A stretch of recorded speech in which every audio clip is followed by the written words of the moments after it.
Good morning. We are here. We're going to learn how to do our monochromatic color scheme with our agate design. Remember that you have agates that you can use to look at. You just need to really focus on all the different color variations that they have created. Okay?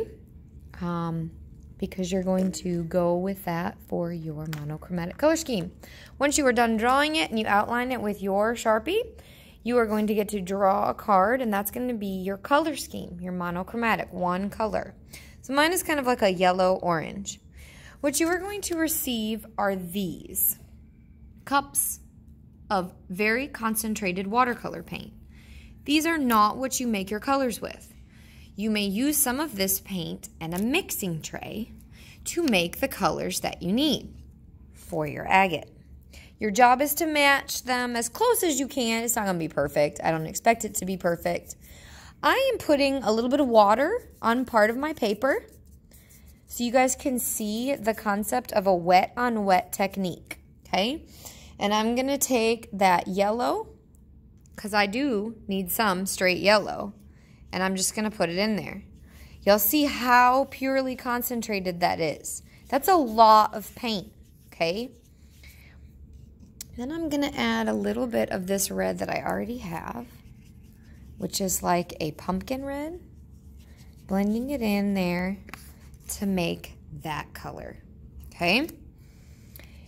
You can blend it on your paper if you have the water on it. If you don't have water on it, it's going to go straight in like this. And you are going to have a very concentrated, pretty color, but you are not going to be able to mix that because it's going to absorb in very quickly, okay? So I'm just going to add water to the edge of that so it can bleed into my next set of colors. How you make your monochromatic colors is entirely up to you. I would try to follow the, take a little of that color again to get that darkest color on my, see how I added the color, so now I can kind of mix it that way and let it bleed and blend out. When you are looking for those light lights, you're not necessarily looking for a light color, you just add water. You dilute that paint and make it a very, very light orange. These are kind of pumpkin-y colors. So I'm going to show you how to mix that because I know there was some already there. Okay? A little bit of yellow. Little tiny bit of red. You want to go slow because a lot of red changes that color very quickly. But now I have that other color right here that I'm matching. So it kind of darkens the yellow. So you really do want to get it all wet everywhere.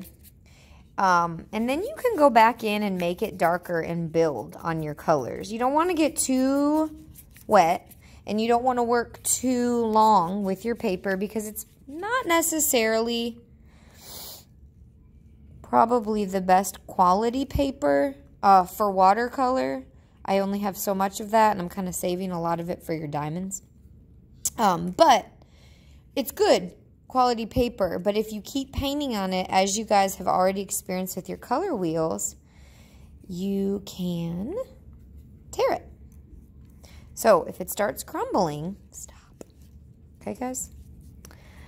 Once you're done, as you can see, the paper curls. Don't worry about that. I'm not. Once you're done adding in all the different layers and colors of your color piece, color swatch, I guess we'll call it, that some of my children so kindly told me that I stole from Home Depot. They're free. Just a heads up. So when you're done with that, we will add in the color and the glitter. Okay?